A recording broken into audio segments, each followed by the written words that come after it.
Лидерот на опозицијската СДСМ тврди дека ќе има суштински реформи во Македонија по изборите на 11 декември. Во синокешното издание на Визави на ТВ канал ВИС, Заев изјави дека е известна победата на парламентарните избори. Смета дека е време за коренити промени кои ќе започнат од судството, но нема да ги одминат ниту законодавната, ниту извршната власт. Ако судиите не веруваат дека треба реформи во судството, џабе ние се. Па да ги изгубам сите 100% ако треба. Сите знаат, и малите деца, дека треба реформи во судството да направиме. И јас одам чекор понатаму. Ќе го распуштиме судството и по пат на реизбор, со право и на надворешни кандидати и на секој судија да се кандидира со целосна анализа комплетно, под неколку критериуми, со помош на меѓународната заедница, Европската унија и САД, ќе направиме независно судство. Никогаш повеќе Балканите раце на политичарите и било кои ако повторно ги се бира во собранието? Судството мора да биде финансиски прво независно, да не зависи од дозата на лажичката на политичарите, заради плати на судиите и вработените во судската администрација, и изборот од страна на политичарите. Не. Постојат одлични механизми, јас ќе го кажам примерот на Албанија. Албанија прави толку сериозни реформи во судството и направија реизбор. Првиот критериум е секој судија кој што се кандидира има изградени критериуми. Се направи мониторинг тело составено од домашни експерти во Албанија и од меѓународни експерти заедно. Првиот критериум е потеклото на имотот на секој судија. Кога го објавија тоа, 200 судии си даде оставки во Албанија. Вториот критериум е ревизија на предметите.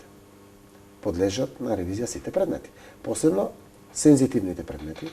Третиот критериум е колку пати им биле враќани пресудите. И така натаму.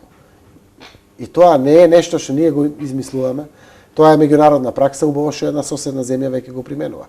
Украина исто така прави сериозни реформи во судството, по исто така изградени критериуми, многу слични на тоа што се случува во Албанија. Наше да го избереме моделот по кој што ќе направиме реформите во судството.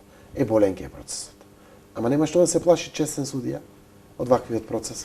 Ако судија судел правично, согласно негово убедување, по устав и по закон, тој судија нема што да се плаши, тој станува судија.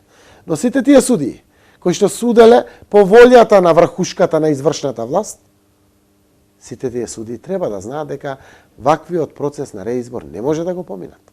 И судијата мора да носи одговорност.